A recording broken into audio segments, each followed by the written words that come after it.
I woke up with a smile. It was my 8th birthday, and I couldn't wait to share it with Sadie, my best friend. We walked to school together. Later that night, my family sat for dinner promptly at 6 p.m. My Muti and Vati and little brother and I. Earlier that day, I gave every one of my classmates a piece of chocolate wrapped in shiny blue foil. My parents taught me that when you celebrate a birthday, you give treats to others. Vati, I started to say. Chocolate was scarce, and I wanted to tell him how excited my classmates were about my gift. But I stopped. Speaking without first being spoken to could mean a slap across the face, even on your birthday. 2 days later, the Royal Air Force began raining bombs on Köln, our hometown.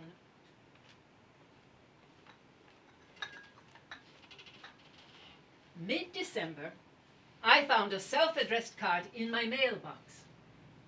It was from my great-granddaughter Jessica. Dear Grandma, can I come visit you between Christmas and New Year's? I turned the card over to see if any more was written on the back. There wasn't. Why did Jessica want to come? My grandchildren and great-grandchildren barely know me, and I know little of their lives. Even my own children feel distant. Oh. Willkommen, willkommen. Oh. Oh. How do you like my Italian vibe? You look expensive. Come, sit down, take off your coat. For tomorrow, I have made us traditional German food. Assorted cheeses, 3 kinds of sausage, mustards, and breads. Oh, I should have told you before I came. I'm a vegetarian. You do know sausage is filled with poisonous preservatives. Yeah. But I'm still here. Grandma, I have exciting news. I'm applying to be an exchange student in Germany. Yeah, Germany, not Italy. I already know my Italian side from my dad. I don't know anything about the half of me that's German. I want to hear about life in Germany. You mean my life? That's in the past. There's nothing to say. But, Grandma, what about your family? My Muti and Vati and little brother and I, we lived in an apartment. Every night after dinner, Vati wound his prized silver pocket watch. Our meals ran by his watch. Frühstück, 7 a.m. Mittagessen, noon. Abendbrot, 6 p.m. I know those words. Breakfast, lunch, and dinner. So, did you go to school? Yeah, of course. I would pass Sadie's apartment in the next block, and we'd walk to school together. She was my best friend. And what did your father do? He worked for the government.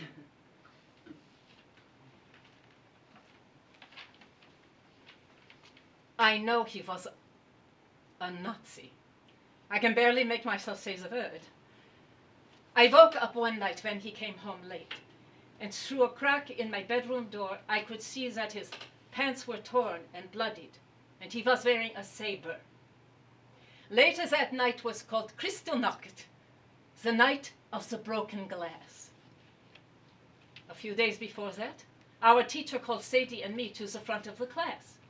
She asked all the other students to look at us and compare our eyes, nose, and hair to pictures in a book. Which one is Aryan, she said. They are a special race that will carry Germany 1,000 years into the future. We returned to our seats in silence.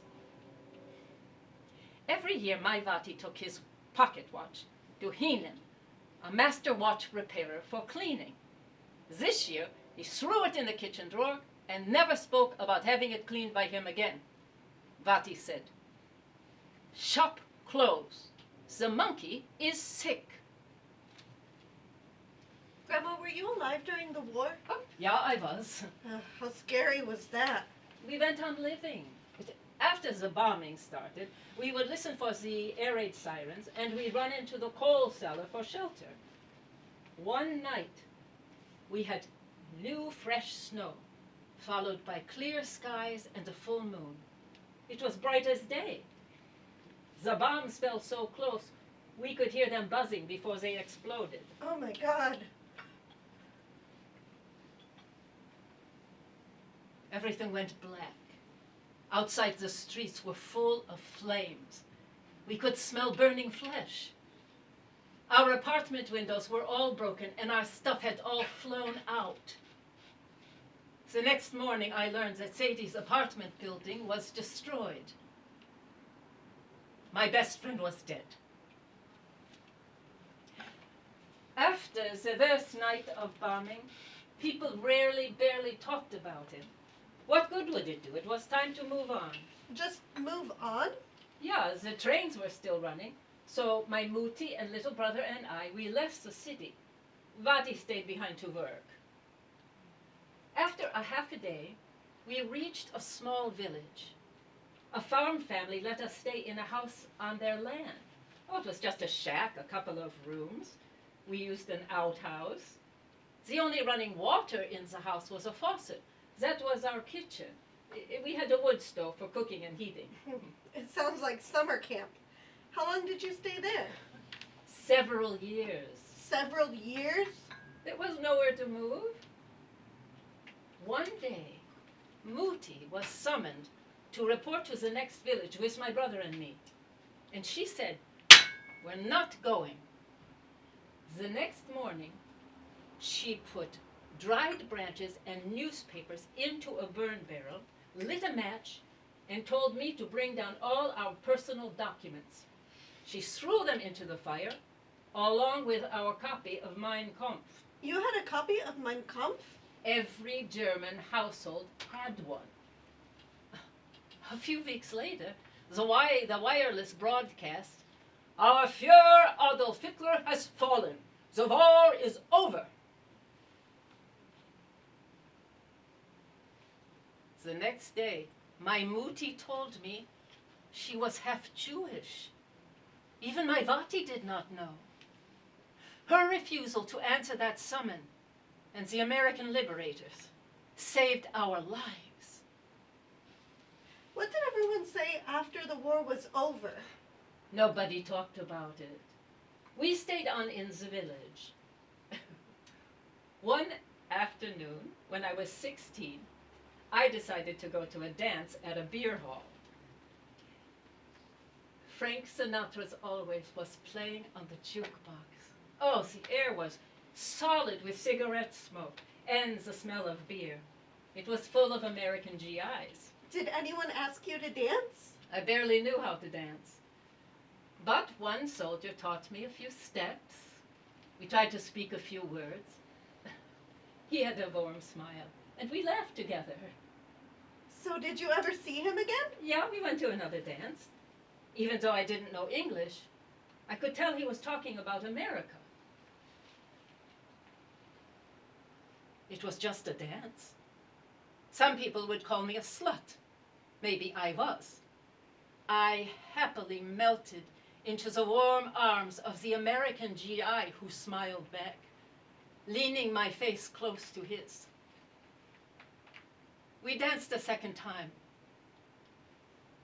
When we left the hall, I had already had some beers. He poured me a glass of vodka from a bottle in his car. Suddenly, everything went hazy. I vaguely remember following him into a wooded area nearby. My dance partner was transferred shortly, never knowing that he had fathered Petra, my first child, and Jessica's grandmother.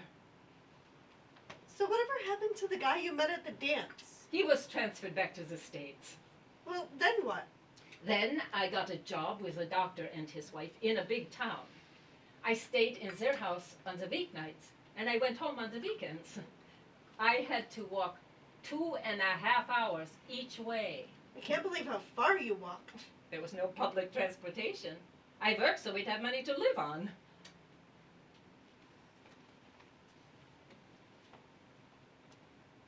One day, I was walking home late in the afternoon. A jeep with two American soldiers slowed, and one of them asked if I'd like a ride. I was tired. I happily climbed into the back. When the driver turned down a long, narrow trail, wooded, I knew I had made a huge mistake. They forced me out of the car, pushed me onto the ground, and raped me. After I was sure they had left, I ran home and told no one. 9 months later, I gave birth to a son. He was gravely ill. We took him to a hospital that was still understaffed. On one of my visits, I could tell no one was looking after Klaus. I knew he would die there, so I unhooked needles and tubes and grabbed him and strode out the front door. My Mutti nursed him back to health and cared for Petra while I looked for another job. Couldn't you have found work closer to home? Yeah, but then I met Wayne. We were engaged for 3 months before he was transferred back to the States. He gave me some money and told me to come later. How much later did you come? I got a letter from him in English. I couldn't read it, so I threw it out. I never heard from him again.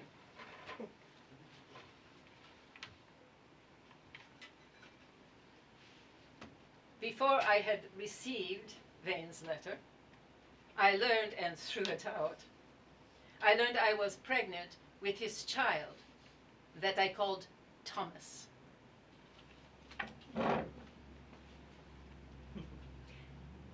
Shortly after that, I met Bryce. He was a master sergeant, and he reminded me of my Vati, and my brother and my mother liked him. So you finally met a guy who stayed around. Bryce and I were married in the village. And when we came to the United States, we traveled in a troop carrier. Soon after we arrived, I realized that I was pregnant with our daughter. Wait. Was Sergeant Bryce my great-grandfather? Bryce promised to adopt my other children. And when he was transferred, we accompanied him as a family. But Klaus was left behind. We couldn't afford for his medical care, and Bryce had met a lawyer who wanted to adopt a child with his wife. He convinced me that they would be good parents and could pay for care. So, when Klaus was only 3 years old, I bought a soft blue rabbit with floppy ears, and I handed them both to the couple. It was the hardest thing I'd ever done. His adopted parents were Jewish. As a teenager, his adoptive mother was forced onto a bus headed for the concentration camp, but she managed to escape through a door undetected. We were two mothers bound by one son, escaping a similar fate as the war ground down. Soon, Bryce was transferred to Japan. I followed 5 months later with the rest of our children. But then I decided to return after a year and come back to the United States. All by yourself? Things weren't going too well between me and Bryce. Was he my great-grandfather?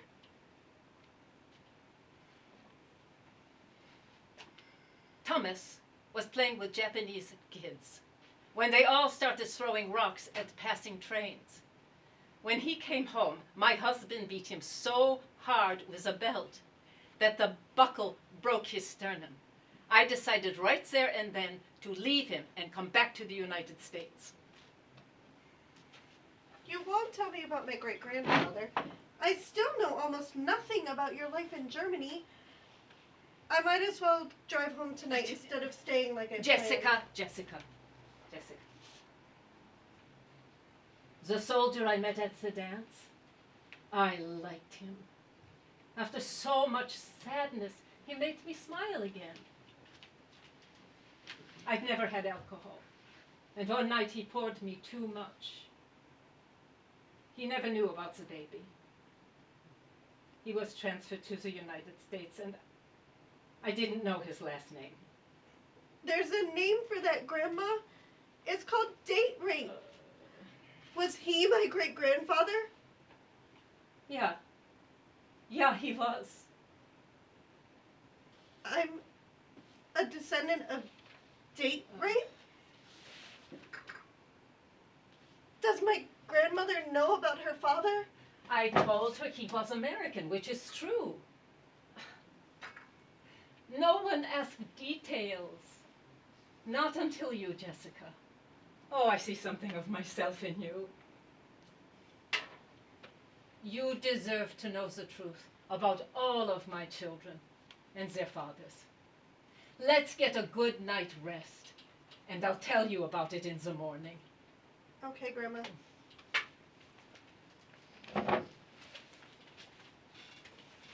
Sleep good, my Lieber. Good night. Sleep good.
Men march through American streets today, carrying flags with swastikas on them, and raising their arms in Nazi salutes.